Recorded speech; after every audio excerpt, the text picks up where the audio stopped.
तो प्रॉफिट सल्लल्लाहु अलैहि वसल्लम ने स्टार गैलेक्सीज को क्रॉस करते हुए एक ही रात में जमीन से आसमान की तरफ गए थे।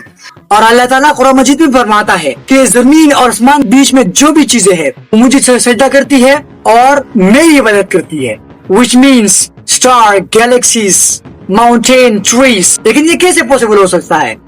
सजदा तो इस तरह का होता है। 4000 पहले एक इटालियन साइंटिस्ट आया था जिसने स्कोप को इम्प्रूव करते हुए पहली बार आसमान की तरफ रुख किया था और उसने प्रूव किया, ये ऑब्जर्वेशन की, जो हमारा सबसे बड़ा गैलेक्सी है जुपिटर, ये जो पूरी जो दुनिया है इसको 1300 तो बार अगर उसमें भर दे तो एक जुपिटर बनता है। और जो जुपिटर का ऊपर लाइट है हर टाइम चेंज होता है।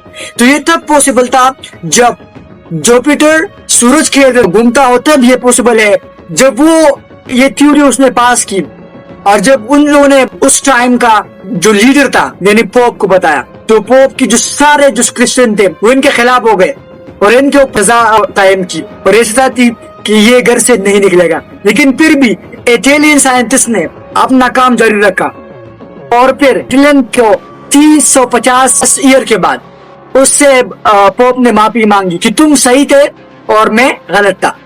अब सब लोग समझते थे कि दुनिया जो है वो सेंटर है। जमीन तो साकिन है बेटा, जमीन रोटेट करती ही नहीं है, जमीन गर्दिश नहीं करती। लेकिन दुनिया सेंटर नहीं है। इसके बाद दुनिया और जो गैलेक्सीज स्टार्स है वो सूरज के इर्द गिर्द घूमती है। तो सूरज किस चीज के इर्द गिर्द घूमता है? और सूरज में कोई इतनी बड़ी चीज नहीं है, ये को करोड़ों सूरज और स्टार्स है, ये एक मैसिव ब्लैक होल के इर्द गिर्द घूमते हैं। और ये भी इतना बड़ा कोई चीज नहीं है, इससे बड़ा चीज क्लस्टर है, इससे कुछ छोटा क्लस्टर बनता है और ये लाखों करोड़ों क्लस्टर एक बड़ा सुपर क्लस्टर बनाता है। तो ये सब चीजों के बाद ये चीजें एक किसी न किसी चीज के इर्द गिर्द घूमती है, राइट?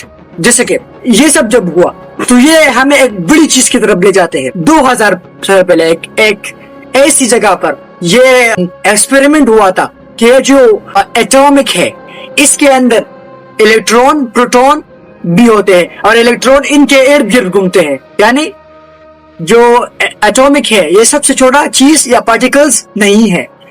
तो दुनिया में जो भी चीज है वो किसी ना किसी चीज की तवाब करती है। ये जो सबसे बड़ी चीज है ये हमें सिखाती है सूरह हज। जब आप सूरह हज में ये पढ़ते हो कि दुनिया भर के मुसलमान लोग जब हज के लिए जाते हैं और वहां तवाफ करते हैं, तो जब ये तवाफ करते हैं और ये सर्कल में घूमते हैं तो ये अकेला नहीं घूमते बल्कि इनके साथ प्लेनेट, गैलेक्सीज, क्लस्टर, इवन के ट्रीज, माउंटेन सब इनके साथ तवाफ कर रहे होते हैं। और सजदा तो इस तरह होता है। तो ये फिर क्या चीज है? तो अल्लाह की निजाम को भी, निजाम का जो चीज है उसकी तरफ चलने पर भी को सजदा, सही है। और हमें इससे जो फायदा मिलता है कि जब आप तवाफ करने के लिए जाते हो, जब आप अकेले नहीं घूमते, स्टार, गैलेक्सीज और माउंटेन जो भी चीजें वो इर्द गिर्द आपकी घूमती है। इसलिए अल्लाह ताला ने हज को सबसे इम्पोर्टेंट इबादत कहा है और लोग हर साल जाते हैं। Thank you very much. अगर आपको इस तरह की वीडियो पसंद है, सब्सक्राइब।